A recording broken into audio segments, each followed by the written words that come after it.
6 महीने दिन और 6 महीने रात क्यों होता है? इस सवाल का भी जवाब आप कमेंट सेक्शन में आके जरूर बताएं। जिज्ञासा। हमारा जो टॉपिक है, earth has 2 types of motions.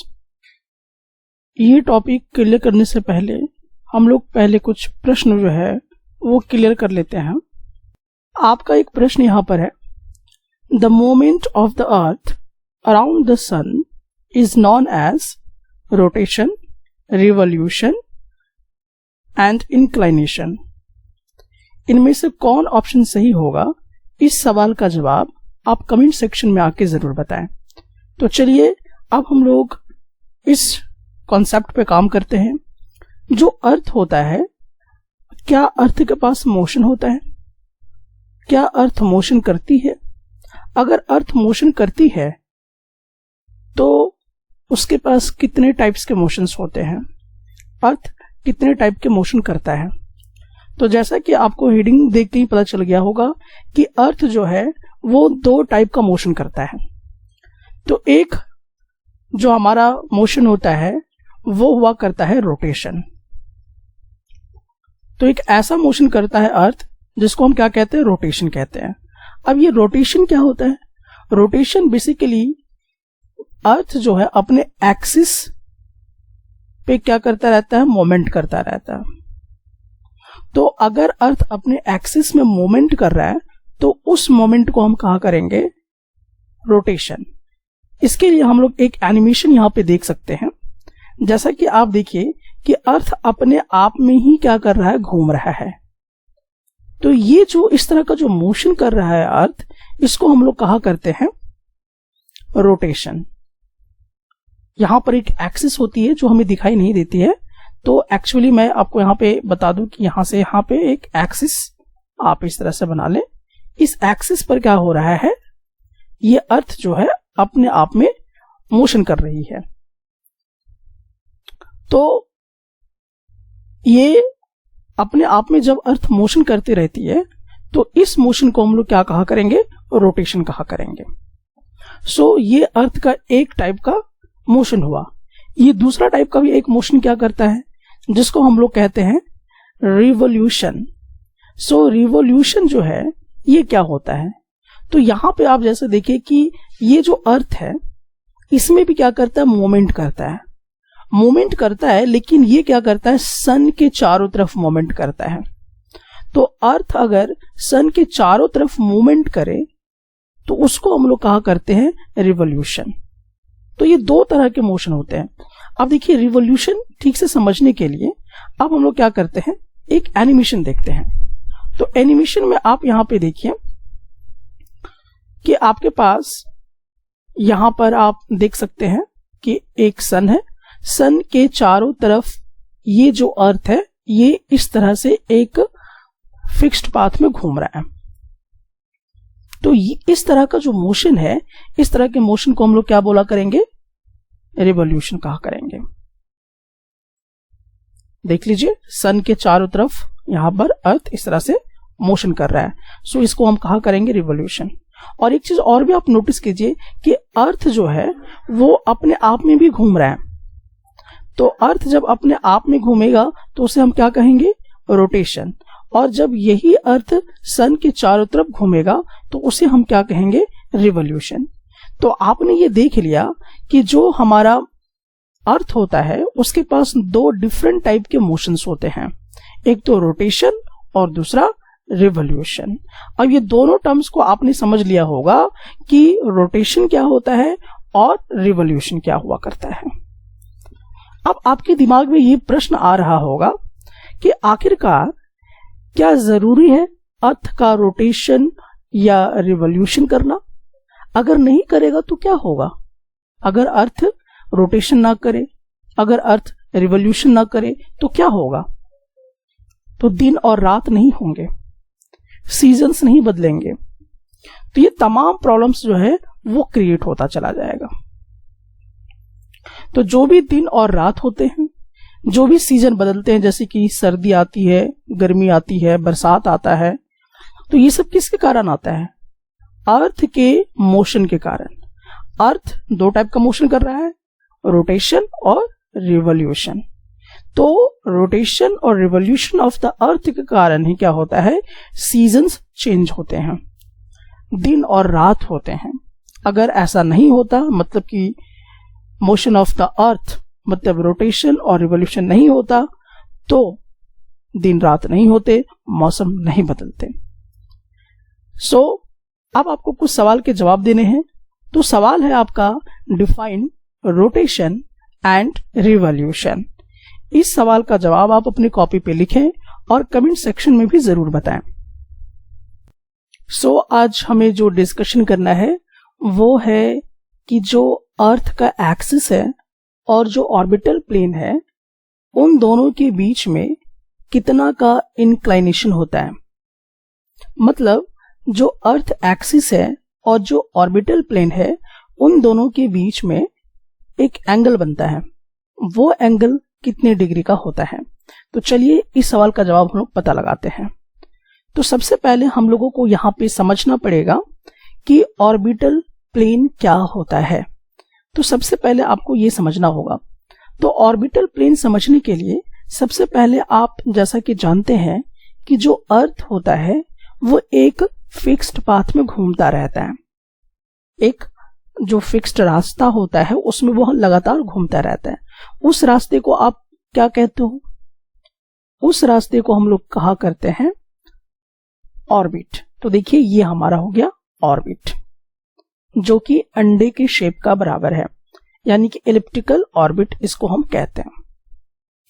अब देखिए इस ऑर्बिट के जरिए आप देख रहे हैं कि एक प्लेन फॉर्म हो गया है, यानी कि जो हरा कलर आपको पूरा दिखाई दे रहा होगा ये एक प्लेन है। और जब किसी ऑर्बिट के जरिए प्लेन का फॉर्मेशन होता है तो उसे हम लोग कहा करते हैं ऑर्बिटल प्लेन। तो ये जो पूरा हरा वाला पार्ट आपको दिखाई दे रहा है, ये किसके जरिए क्रिएट हुआ है? ऑर्बिट के जरिए। तो हम लोग इसे क्या कहेंगे? तो इसे हम लोग कहा करेंगे ऑर्बिटल प्लेन। तो ऑर्बिटल प्लेन कौन है? ये जो पूरा ऑर्बिट के जरिए हरा पार्ट आपको दिखाई दे रहा है, कवर किया हुआ ये वाला, इसको हम कहा करेंगे ऑर्बिट प्लेन। लेकिन अभी ऑर्बिट प्लेन यहाँ पे नहीं है। यहाँ पे अगर आप देखेंगे तो सिर्फ ऑर्बिट है। देखिए यहाँ पे सिर्फ आपको ये पाथ दिखाई दे रहा है, तो ये सिर्फ अभी आपका ऑर्बिट कहलाएगा। मतलब इसी फिक्स्ड रास्ते में अर्थ जो है सन के चारों तरफ घूमता रहता है, मतलब रिवॉल्यूशन करता रहता है। लेकिन जब यही ऑर्बिट इस प्रकार से प्लेन का फॉर्म कर लेगा, यानी कि इस तरीके से ये कवर जब कर लेगा पूरे एरिया को, तो इसको हम कहते हैं ऑर्बिटल प्लेन। तो इसको हम लोग कहा करते हैं ऑर्बिटल प्लेन। सो यहां तक आप लोग ये बात समझ चुके होंगे। सो आप जान चुके होंगे कि ऑर्बिटल प्लेन क्या होता है। तो ऑर्बिटल प्लेन हमारा क्या होता है? The plane formed by the orbit. Orbit के जरिए जो प्लेन फॉर्म होगा उसी को हम कहा करते हैं ऑर्बिटल प्लेन, जिसको अभी आपने एनिमेशन के थ्रू देखा। अब चलिए हम लोग देखते हैं कि जो अर्थ का एक्सिस है, जो कि एक्चुअल में होता नहीं, वो रियलिटी नहीं होता है, एक इमेजिनरी होता है। और जो आपका ऑर्बिटल प्लेन है, उन दोनों के बीच में कुछ एंगल का फॉर्मेशन हो रहा है। लेकिन चलिए ये थोड़ा टेढ़ा हो रहा है, तो मैं थोड़ा सा आपको एनिमेशन दे देता हूं कि आखिरकार अर्थ का एक्सिस का क्या मतलब है। तो चलिए यहाँ पे थोड़ा सा आप वीडियो देख लें। यहाँ पे देखिए ये जो हमारा अर्थ है, अर्थ एक फिक्स्ड पॉइंट पे यहाँ पर देखिए कि फिक्स्ड किया हुआ है, और इसी को हम लोग कहते हैं, ये एक जो लाइन आपको दिखाई दे रहा है आर पार यहां से यहां तक, इसको हम कहते हैं एक्सिस। और इसी एक्सिस को हम लोग कहते हैं एक्सिस ऑफ द अर्थ। यही एक्सिस ऑफ द अर्थ होता है। सो अब आपको एक्सिस ऑफ द अर्थ समझ में आ गया होगा। अच्छा, आपको ये भी मैं बता दूं कि ये जो एक्सिस ऑफ द अर्थ है, ऐसा नहीं है कि रियलिटी में होता है कि लकड़ी है आर पार में या लोहा है आर पार इस अर्थ के, ऐसा नहीं है। ये एक इमेजिनरी है, ठीक है, ये एक रियलिटी नहीं है, ये एक काल्पनिक चीजें हैं।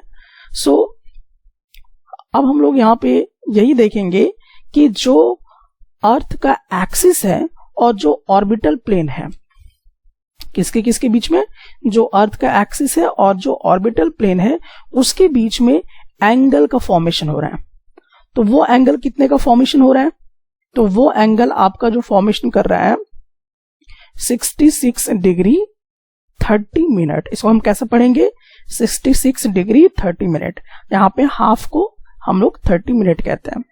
तो यहाँ पे आप समझ में आ गया होगा आपको कि जो अर्थ का एक्सिस है और जो ऑर्बिटल प्लेन है, उन दोनों के बीच में 66 डिग्री 30 मिनट का क्या होता है? एंगल बना होता है। यानी कि अर्थ एक्सिस और ऑर्बिटल प्लेन के बीच में इंक्लाइनेशन कितने एंगल का होता है? 66 डिग्री 30 मिनट का। अब आपसे एक प्रश्न है कि आपको बताना है कि जो अर्थ एक्सिस है और जो ऑर्बिटल प्लेन है, उन दोनों के बीच में जो इंक्लाइनेशन बनता है वो एंगल ऑफ इंक्लाइनेशन कितना होता है? इस सवाल का जवाब आप कमेंट सेक्शन में आके जरूर बताएं। तो चलिए अब हम लोग आगे की तरफ बढ़ते हैं।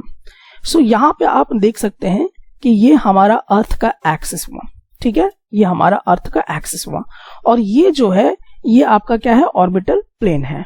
क्योंकि आप 2D में देख रहे हैं इसलिए प्लेन आपको ऐसा सीधा दिखाई देगा। तो ये जो ऑर्बिटल प्लेन है और ये जो अर्थ का एक्सिस है, आप वहां पर देख सकते हैं कि उसके बीच में कितना का एंगल बन रहा है? 66 डिग्री 30 मिनट का। तो चलिए इसको थोड़ा सा हम लोग विजुअलाइज कर लेते हैं। तो आप यहाँ पे आके देख सकते हैं, ये हमारा अर्थ हुआ। अर्थ किस पे घूमता है? ऑर्बिट पे, ठीक है। तो इसको हमने क्या किया है? पूरा सीधा कर लिया है। हम लोग पूरा टॉप से देख रहे हैं, तो इस तरह से ये आपको दिखाई देगा। अब देखिए अर्थ जो ये अपने ऑर्बिट में घूम रहा है, ठीक है। अब आपको मालूम है कि अर्थ का एक्सिस होता है, तो यहाँ पे अर्थ का एक्सिस हमने ले लिया, और ये क्या था? एक ऑर्बिटल प्लेन था। तो ये जो ऑर्बिटल प्लेन है और ये जो आपका अर्थ का एक्सिस है, इन दोनों के बीच में आप देख सकते हैं यहाँ पर कि कितने का एंगल फॉर्मेशन हो रहा है। तो यहाँ पे आप देखिए कि कितने का एंगल फॉर्मेशन हो रहा है? 66 डिग्री 30 मिनट का एंगल का फॉर्मेशन हो रहा है। सो एक तो ये आपने नोटिस किया। अब आप थोड़ा सा आगे भी नोटिस करें कि अगर हम लोग यहाँ पर एक इस तरह से परपेंडिकुलर लाइन ले लेते हैं और ये जो हमारा एक्सिस हुआ अर्थ का, उन दोनों के बीच में भी एक एंगल का फॉर्मेशन होता है जिसको हम एक्सियल टिल्ट कहा करते हैं, जो कि 23 डिग्री 30 मिनट का हुआ करता है। तो ये एंगल किसके किसके बीच में होता है? जो अर्थ का एक्सिस है, मतलब कि एक्सिस ऑफ द अर्थ जो है, और जो परपेंडिकुलर लाइन आपको यहाँ पे दिखाई दे रहा है, उन दोनों के बीच का एंगल होता है 23 डिग्री 30 मिनट। और दूसरी बात आपको ध्यान में क्या रखनी है कि जो आपका ऑर्बिटल प्लेन है, यानी कि ये वाला जो ऑर्बिटल प्लेन है और जो एक्सिस ऑफ द अर्थ है, उसके बीच का जो एंगल आपको दिखाई दे रहा है वो कितने का है? 66 डिग्री 30 मिनट का। तो ये चीजें आपको बहुत अच्छे से क्या करना है? याद रखना है। तो अब चलिए, आपने यहां तक इस सब चीजों को कवर कर लिया। सो आपने इसे देख लिया कि 23 डिग्री 30 मिनट किसके बीच का एंगल है और 66 डिग्री 30 मिनट किसके बीच का एंगल है। So inclination of the earth axis and the orbital plane का पूरा कॉन्सेप्ट आपको समझ में आ गया होगा। सो जो सवाल आपसे पूछा गया है, इस सवाल का जवाब आप कमेंट सेक्शन में आकर जरूर बताइए। आपको इस सवाल का जवाब कमेंट सेक्शन में आके देना है। डेली मोशन ऑफ द अर्थ को आप क्या कहेंगे? आपको यहाँ पे जो फिल इन द ब्लैंक्स है उसे फिलअप करना है। तो आप इस सवाल का जवाब पता लगाते रहिए। तब तक चलिए हम लोग अपने नेक्स्ट कॉन्सेप्ट के अंदर जाते हैं। सो आज हम लोग जिस कॉन्सेप्ट पे बातचीत करेंगे वो होगा रोटेशन को लेकर। तो आप जैसा कि जानते हैं कि जब अर्थ रोटेट करती है तभी दिन और रात होते हैं। अगर अर्थ रोटेट नहीं करता तो दिन और रात नहीं होते। तो दिन और रात अगर हो रहा है तो इसके लिए पूरी तरह से रिस्पॉन्सिबल कौन है? रोटेशन।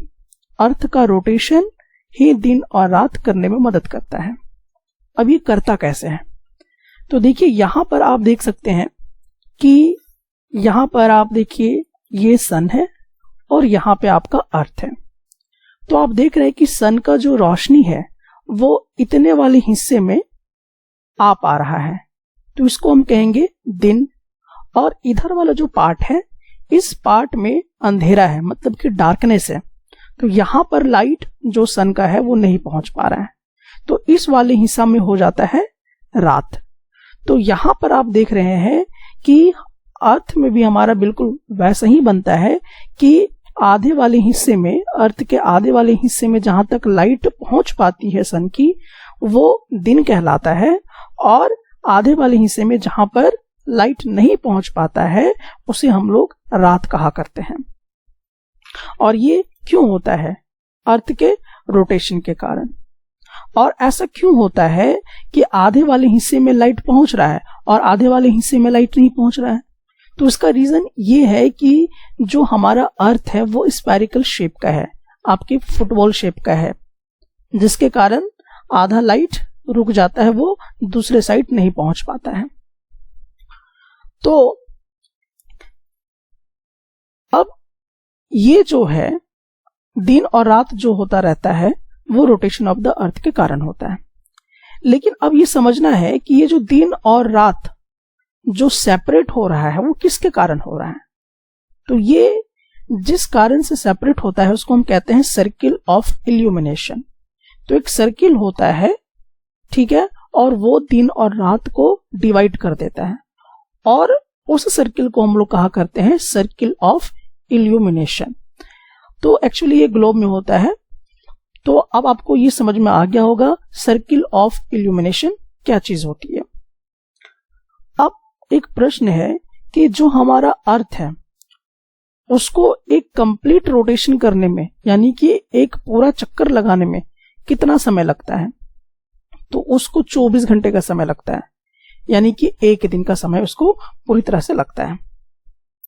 तो थोड़ा सा आप यहाँ पे देख सकते हैं रोटेशन ऑफ द अर्थ को, कि ये हमारा अर्थ है और ये अर्थ जो है अपने एक्सिस पर रोटेट करता है।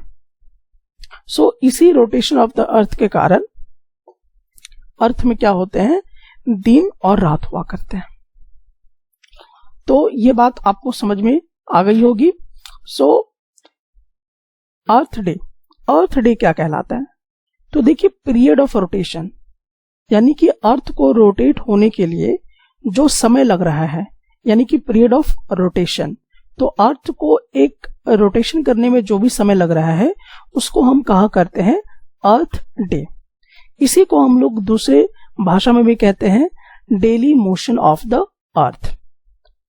अर्थ डे को ही हम लोग क्या कहेंगे, डेली मोशन ऑफ द अर्थ, यानी कि पीरियड ऑफ रोटेशन। ठीक है, अर्थ को रोटेट होने में जो समय लगा है उसी को हम कहेंगे डेली मोशन ऑफ द अर्थ, या तो आप उसे कहेंगे अर्थ डे। सो आपसे एक प्रश्न पूछा जा रहा है, the daily motion of the earth is, जो daily motion of the earth है उसको आप क्या कहते हैं? तो इस सवाल का जवाब आप कमेंट सेक्शन में आके जरूर बताइए। अगर अर्थ रोटेट करना बंद कर दे तो क्या हो सकता है? क्या जीवन बचेगा इस अर्थ पर या डिस्ट्रॉय हो जाएगा? चलिए इस सवाल का जवाब हम लोग पता लगाते हैं।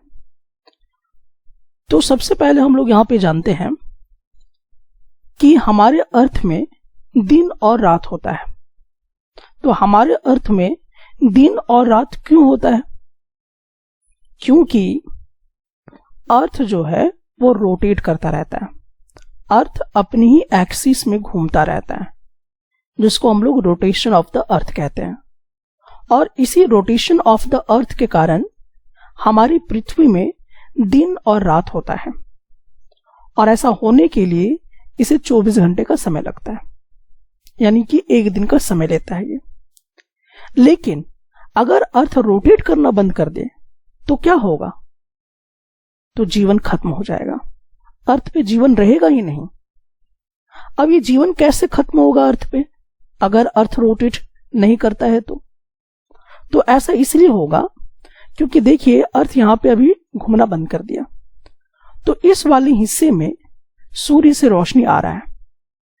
तो जहां तक सूर्य का रोशनी जा रहा है इस अर्थ में, वहां तो दिन हो जाएगा, और धीरे धीरे धीरे धीरे ये गर्म होता चला जाएगा जहां तक सूर्य का रोशनी पहुंच रहा है।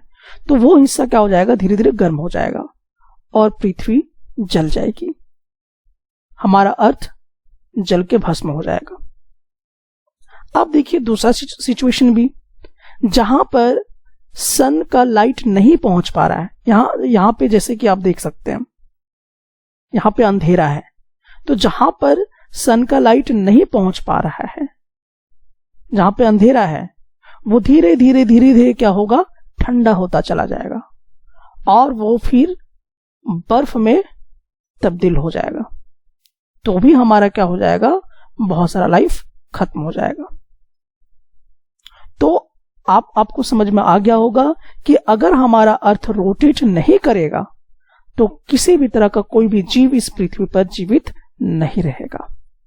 इसीलिए अर्थ का रोटेशन जरूरी है। सो इन्हीं सब बातों को आपको यहां पर समझाया गया है। फरवरी के मंथ में हमें मालूम है कि टोटल 28 दिन होते हैं, लेकिन कभी कभी फरवरी के मंथ में 29 दिन कैसे हो जाते हैं, क्यों होता है 29 दिन, और इसे हम क्या कहते हैं? चलिए इन्हीं सवालों के जवाब हम पता लगाएंगे। सबसे पहले हम जानेंगे लीप ईयर के बारे में। लीप ईयर का नाम तो आपने सुना ही होगा। ये लीप ईयर होता क्या है, लीप ईयर आता कब कब है, ये हम कैसे पता लगाएंगे, और लीप ईयर आता ही क्यों है, क्या इस दिन घट या बढ़ जाता है? तो चलिए इन तमाम सवालों के जवाब हम पता लगाएंगे। तो आपको जैसा कि मालूम है, जो अर्थ है वो सन के चारों तरफ घूमता रहता है। तो जैसे कि यहाँ पे देखिए, ये हमारा अर्थ हुआ। ये जो अर्थ है, ये अर्थ सन के चारों तरफ घूमता रहेगा। तो ये जो अर्थ है, ये सन के चारों तरफ जब घूमेगा तो एक फिक्स्ड पाथ में घूमेगा, और उस फिक्स्ड पाथ को हम लोग क्या कहा करते हैं, ये वाला जो फिक्स्ड पाथ आप देख रहे हैं, यहां से इस प्रकार से ये वाला पाथ, इस पाथ को क्या कहते हैं हम लोग, ऑर्बिट कहते हैं। और क्योंकि इसका जो शेप है वो इलिप्टिकल है, इसीलिए इसको हम लोग क्या कहा करेंगे, इलिप्टिकल ऑर्बिट। तो जो हमारा अर्थ है वो सन के चारों तरफ घूमता रहता है इलिप्टिकल ऑर्बिट में। ये बात तो आपको मालूम है।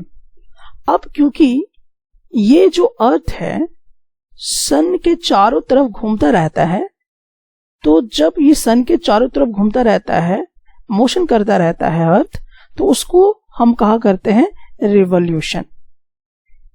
तो जब अर्थ सूर्य के चारों तरफ घूमता रहेगा तो उस मोशन को हम क्या कहेंगे, रिवॉल्यूशन कहा करेंगे।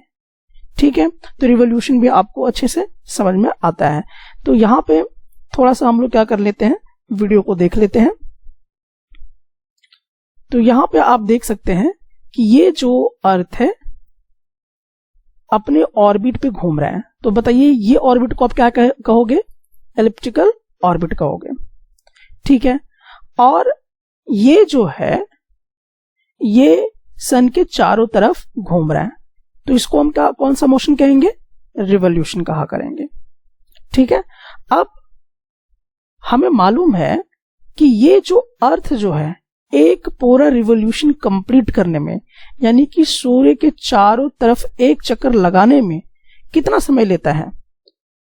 तो जैसा कि आप लोग जानते हैं 365 दिन, लेकिन ये गलत है। 365 दिन सिर्फ नहीं लेता है, 365 दिन 6 घंटे लेता है। तो इस बात का ध्यान रखिएगा कि जो हमारा अर्थ है पूरा एक रिवॉल्यूशन कंप्लीट करने में 365 दिन 6 घंटे लेता है, जिसको आप 1 साल कहते हो, ना कि सिर्फ 365 दिन। अब आपसे एक प्रश्न यहां पर है, the earth travels around the sun in orbit. आपको बताना है कि जो अर्थ है सन के चारों तरफ किस ऑर्बिट में घूमता है। तो इस सवाल का जवाब आप कमेंट सेक्शन में आके जरूर बताइए। चलिए अब हम लोग यहां पे थोड़ा ध्यान देते हैं। आपने नोटिस किया होगा कि कभी कभी ऐसा साल आता है, फरवरी का ऐसा साल आता है कभी कभी, जिसमें 28 दिन ना होकर 29 दिन हो जाता है। तो ऐसा क्यों होता है, ये बराबर 29 दिन क्यों नहीं आता है? ये हम लोग देखते हैं कि फरवरी के कुछ ऐसे साल आते हैं जहां पर 29 दिन हो जाते हैं। तो इसको समझने के लिए चलिए हम लोग यहां पे देखते हैं। आपको जैसा कि मैंने बताया कि जो अर्थ है वो पूरा एक चक्कर काटने में, यानी सन के चारों तरफ एक चक्कर काटने में कितना समय लेता है? 365 दिन 6 घंटे का समय लेता है। तो अब ये आपको फोकस करना है 6 घंटे पे, ठीक है।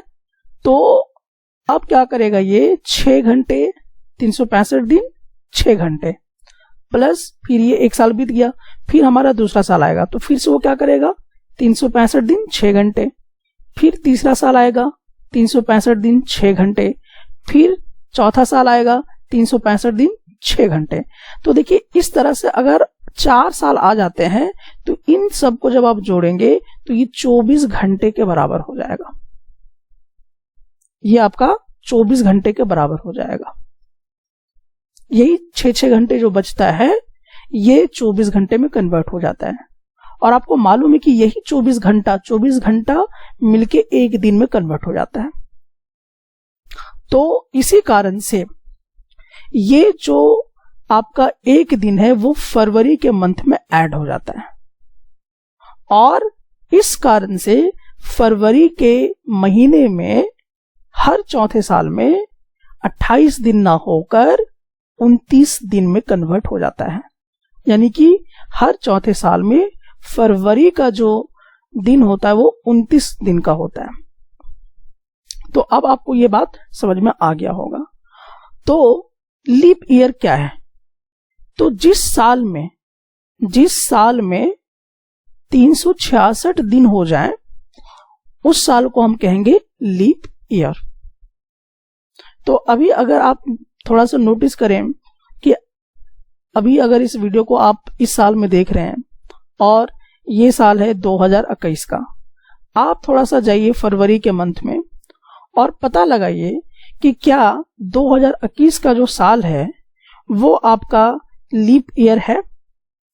अगर लीप ईयर है तो कमेंट करके बताइए, और अगर आप इसे किसी दूसरे साल में देख रहे हैं तो वो बताइए कि वो साल आपका लीप ईयर है या नहीं है। तो मैं आपको बता दूं कि मैं इस वीडियो को रिकॉर्ड कर रहा हूं 2021 में, और इसमें जो फरवरी आया था ये सिर्फ 28 दिन का था, यानी कि 29 दिन इसमें नहीं आया हुआ है। इसीलिए हम कहेंगे कि जो 2021 का फरवरी है वो लीप ईयर नहीं कहलाएगा, क्योंकि 29 का दिन नहीं आया है। ठीक है, तो आप इसी तरह से हर चौथे साल में पता लगा सकते हैं कि लीप ईयर आ रहा है या नहीं आ रहा है। अब आपको बताना है a leap year has number of days. Leap year में कितने डेज होते हैं? इस सवाल का भी जवाब आपको कमेंट सेक्शन में आके बताना है कि आप रियल में समझ चुके हैं, आप सीख रहे हैं। तो आके जरूर बताइएगा कमेंट सेक्शन में। अब आपसे अगला सवाल भी यही है, what is a leap year? Leap year से आप क्या समझते हैं? आप किसे कहेंगे कि लीप ईयर है? इस सवाल का भी जवाब आप कमेंट सेक्शन में आके जरूर बताइएगा। चेंज ऑफ सीजन्स, मौसम क्यों बदलते हैं? आप जैसा कि जानते हैं कि भारत में कभी ठंडा आता है, कभी गर्मी, कभी बरसात, कभी बसंत ऋतु। तो चेंज ऑफ सीजन्स, सीजन क्यों बदलते हैं? किन कारणों से सीजन बदलता है?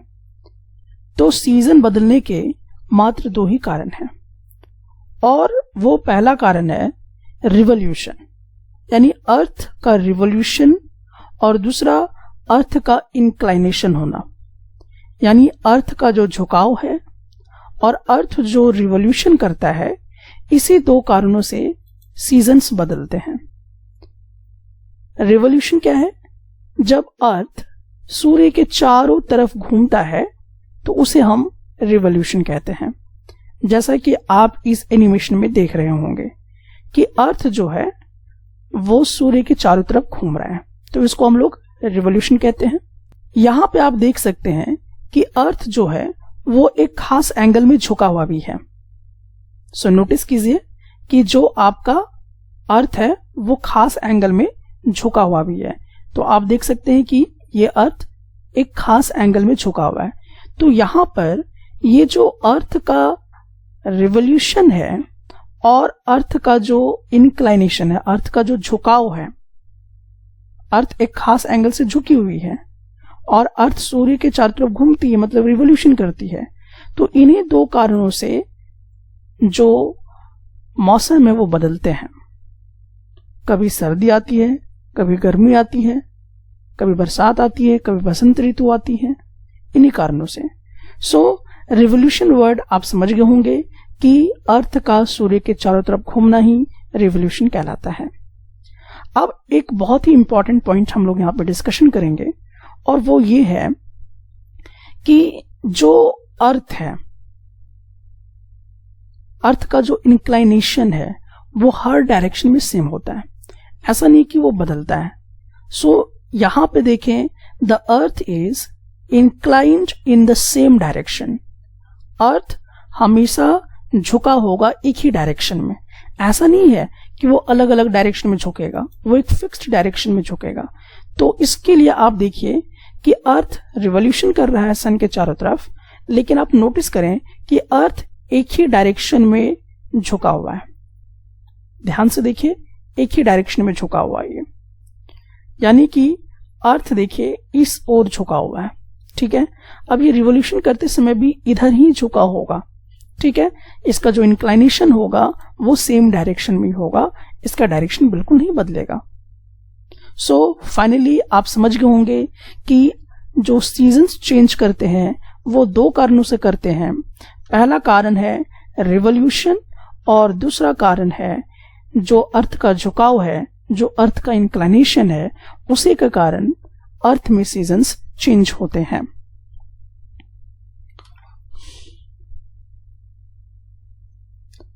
आपको इसका सही जवाब कमेंट सेक्शन में बताना है।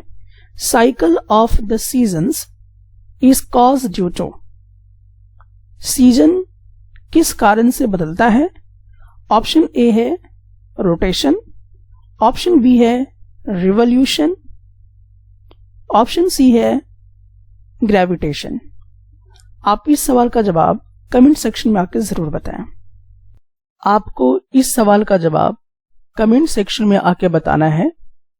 The sun's rays fall vertically on the tropic of, यहां पर क्या भरा जाएगा?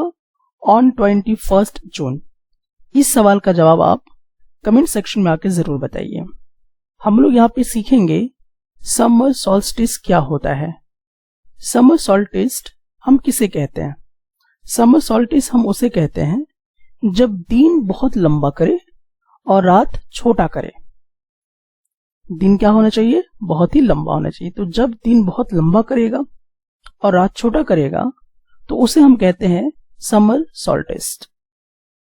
और ये कब होता है? ये 21 जून को हुआ करता है।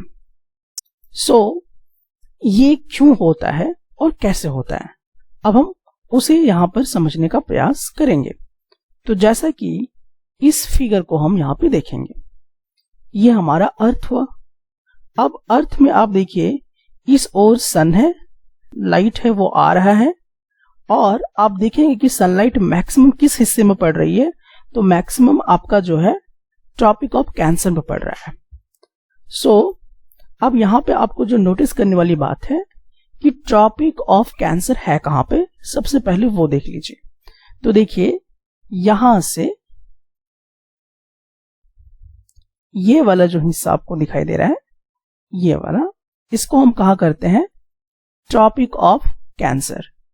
सो यहां से आप देखिए कि यहां तक, ठीक है। तो इस वाले हिस्से में आप देखेंगे कि इस वाले हिस्से में क्या है, सनलाइट डायरेक्ट पड़ रहा है और ज्यादा से ज्यादा सनलाइट यहां पे पड़ रहा है, जिसकी वजह से इस हिस्से में क्या होता है, सनलाइट ज्यादा रिसीव हो पाता है। तो ये वाला जो हिस्सा है वो ज्यादा गर्म हो जाता है, और यही वाला हिस्सा जो है यहां पर क्या होता है कि दिन जो होता है वो लंबा हो जाया करता है। तो ये नॉर्थ हेमिस्फीयर है और इधर साउथ हेमिस्फीयर है। क्या आपने इस प्रश्न का जवाब ढूंढ लिया है? अगर आपने इस प्रश्न का जवाब ढूंढ लिया है तो तुरंत कमेंट करें। अब हम देखेंगे कि ये होता कैसे है। तो ये हमारा अर्थ हुआ अब अर्थ का ये वाला हिस्सा जो है ये नॉर्थ पोल है और ये वाला हिस्सा क्या है, साउथ पोल है। एक बहुत इंपॉर्टेंट पॉइंट आपको जो दिमाग में रखना है वो ये है कि जो नॉर्थ पोल है यानी कि अर्थ का जो नॉर्थ पोल है वो झुका हुआ, इंक्लाइंड है। किधर झुका हुआ है, सन के तरफ झुका हुआ है। और आप देख रहे हैं कि इस वाले हिस्से में जो सन से लाइट आ रहा है, ये आपका सन है, सन से जो लाइट आ रहा है मैक्सिमम इस वाले हिस्से में पड़ रहा है। और आप देख रहे हैं कि कंटिन्यूअस लगातार जो लाइट है वो आर्कटिक सर्किल्स के पीछे भी जा रहा है। आर्कटिक सर्किल देखिए ये वाला से लेके ऊपर वाले हिस्से को बोलते हैं, ठीक है। तो आर्कटिक सर्किल के पीछे भी जा रहा है, ठीक है। तो मैक्सिमम से मैक्सिमम हीट यहाँ पे पहुंच रही है और लगातार पहुंच रही है, जिसकी वजह से यहाँ पर 6 महीना लगातार डे लाइट रहा करता है। और नॉर्थन हेमिस्फीयर में, क्योंकि इस वाले हिस्से में, इस नॉर्थन हेमिस्फीयर में क्योंकि सन जो है वो डायरेक्ट आता रहता है, जिसकी वजह से ये वाला जो रीजन है वो काफी ज्यादा गर्म रहता है। तो कौन सा वाला रीजन आपको गर्म रहना चाहिए, नॉर्थ वाला रीजन, ठीक है। ओके, अब देखते हैं इसकी ठीक विपरीत। अगर आप साउथ हेमिस्फीयर में देखेंगे, साउथ हेमिस्फीयर क्या होता है अभी मैं आपको जस्ट बताऊंगा। साउथ हेमिस्फीयर में इसका जस्ट उल्टा होता है। ये वाला हिस्सा विंटर सीजन में आता है और इसमें नाइट्स जो है वो लंबा हुआ करता है, यानी कि पहले के मुकाबले सब कुछ यहाँ पर उल्टा होता रहता है। चलिए फिगर के माध्यम से समझते हैं। ये हुआ नॉर्थ और ये हुआ साउथ। सन का लाइट आप देख रहे हैं कि डायरेक्ट यहाँ पर इस प्रकार से आ रहा है, कि इस तरह से सनलाइट यहाँ पे आ रहा है। अब आप देखिए कि मैक्सिमम सनलाइट यहाँ पे पड़ रही है नॉर्थन वाले इतने सारे एरिया में। तो यहाँ पर क्या होता है, दिन काफी लंबा होता है क्योंकि लाइट यहाँ ज्यादा देर तक पड़ती रहती है, कंटिन्यूअस लाइट पड़ती रहती है। लेकिन यहाँ पे देखिए साउथ वाला हिस्सा देख रहे हैं, यहाँ पे साउथर्न हेमिस्फीयर में यहाँ पर क्या हो जाता है, आपका विंटर पड़ जाता है, क्योंकि यहाँ पे जो लाइट है वो ज्यादा देर तक मैक्सिमम नहीं पहुंच पाता है, जिसकी वजह से इस वाला एरिया में क्या होता है, ठंडा हो जाता है। तो विंटर कहां पर होगा, साउथर्न हेमिस्फीयर में, और समर कहां पे होगा, नॉर्थर्न हेमिस्फीयर में। और इसमें क्या होता है, समर में क्या होता है कि यहाँ पे दिन क्या होगा, बहुत बड़ा होगा, और रात क्या होगा, छोटा होगा। और जब ऐसा होता है तो इसको हम क्या कहते हैं, समर सॉल्स्टिस कहा करते हैं, जो कि 21 जून को दिखाई देता है। और इसी का जस्ट उल्टा होता है इस वाले केसेस में, यानी कि साउथर्न हेमिस्फीयर में। Christmas is celebrated in summer in, Christmas summer में यानी कि गर्मियों के दिनों में सेलिब्रेट किया जाता है। कहां पर, जापान, इंडिया, ऑस्ट्रेलिया। आपको इस सवाल का जवाब कमेंट सेक्शन में आके बताना है। जैसा कि आप जानते हैं कि जो क्रिसमस डे होता है वो ऑस्ट्रेलिया में समर के सीजन में होता है। अब ऐसा क्यों होता है, चलिए आपको ये बात समझ में आ जाएगा। जब 22 दिसंबर का समय आता है, यानी कि दिसंबर का समय, तो यहाँ पे आप देख सकते हैं 22 दिसंबर को विंटर सॉल्स्टिस होता है। विंटर सॉल्स्टिस का क्या मतलब है अभी आपको थोड़ी देर में समझ में आ जाएगा। यानी कि ये वाला हिस्सा जो होता है दिसंबर में वो ठंड का मौसम होता है, जिसको हम विंटर सॉल्स्टिस कहते हैं। अब होता क्या है ये हम लोग थोड़ा समझने का प्रयास करते हैं।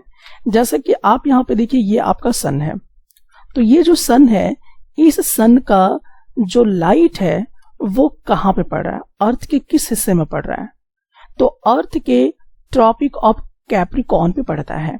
ध्यान रखिएगा कि जो सन का जो डायरेक्ट लाइट है वो अर्थ के किस हिस्से में पड़ता है, डायरेक्टली ट्रॉपिक ऑफ कैप्रिकॉर्न। हम क्या बोलेंगे, ट्रॉपिक ऑफ कैप्रिकॉर्न। और दूसरी बात इसमें ये होता है कि जो आपका सन है और जो आपका अर्थ है, ठीक है, south pole tilt towards it, यानी कि जो अर्थ है वो किसकी ओर झुका होता है, सन की तरफ। लेकिन कौन सा पोल झुका होता है, साउथ पोल। आप देख रहे हैं कि साउथ पोल झुका हुआ है इधर, ठीक है। तो साउथ, ये वाला आपका साउथ पोल हुआ और ये वाला नॉर्थ पोल हुआ। तो जो साउथ पोल है अर्थ का वो सन के तरफ झुका हुआ होता है, ठीक है। तो इस बात का ध्यान रखना है, जिसके वजह से जो लाइट है सन का वो कहाँ पे पड़ता है, ट्रॉपिक ऑफ कैप्रिकॉर्न पे पड़ता है। अच्छा ये भी बता दीजिए कि जो अर्थ है जो कि सन के तरफ झुका हुआ है वो कितने डिग्री में झुका होता है, 23.5 डिग्री पर झुका होता है। अब इससे होता क्या है, इससे होता ये है कि जो आपका सॉर्थन हेमिस्फीयर है, जो अर्थ का सॉर्थन हेमिस्फीयर है, वो क्या होगा, वहां पे ज्यादा से ज्यादा लाइट पड़ता रहेगा, उस हिस्से में ज्यादा से ज्यादा लाइट जो है वो जाता रहेगा, जिसके वजह से सॉर्थन हेमिस्फीयर में समर का समय आ जाएगा, यानी वहां पे गर्मी पड़ने लगेगी और दिन जो होंगे वो लंबे होने लगेंगे और रात जो है वो छोटा होने लगेगा।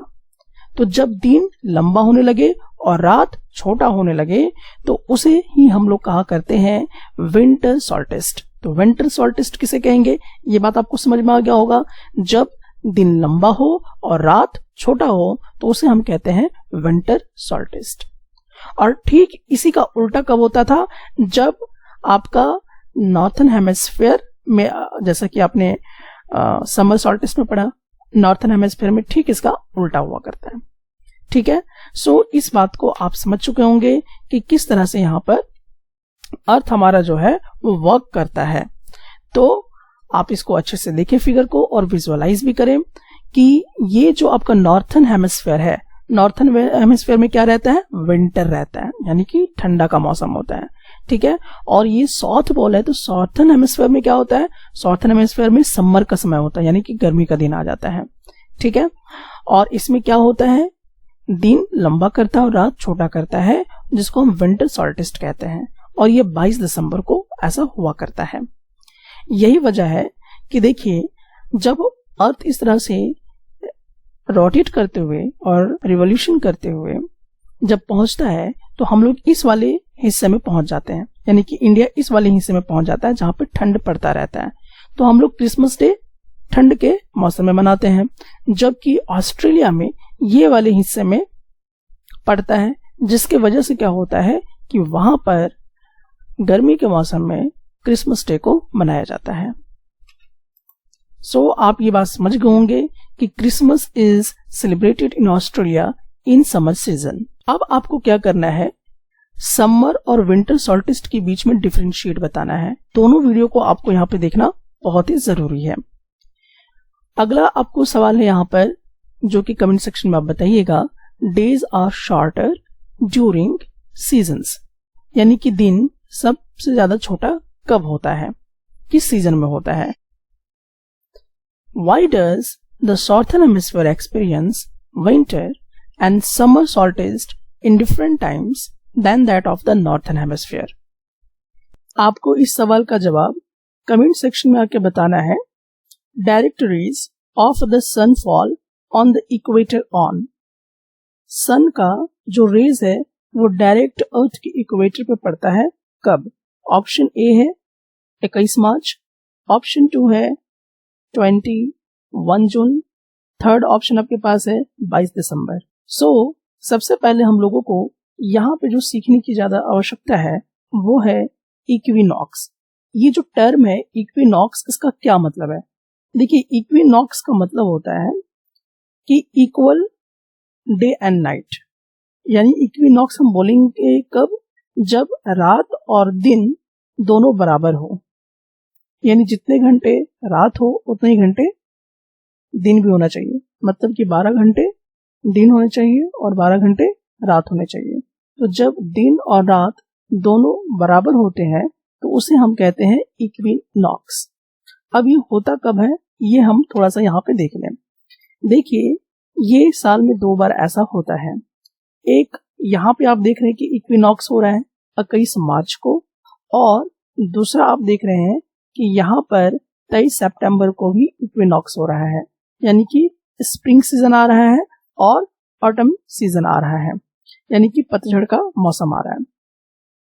तो यहाँ पर आप देख सकते हैं कि ये वाला जो पोजीशन है अर्थ का, यानी कि 21 मार्च को और 23 सितंबर को जब अर्थ यहाँ पर होती है तो दिन और रात बराबर होता है।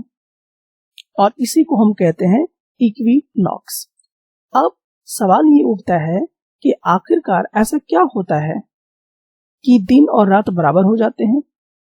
तो ऐसा होने का कारण ये है, पहला रीजन कि यहाँ पे जो अर्थ के पोल्स हैं, यानी कि जो नॉर्थ पोल है और जो साउथ पोल है, वो सन की तरफ टिल्ट नहीं करता है, सन की तरफ नहीं झुकता है।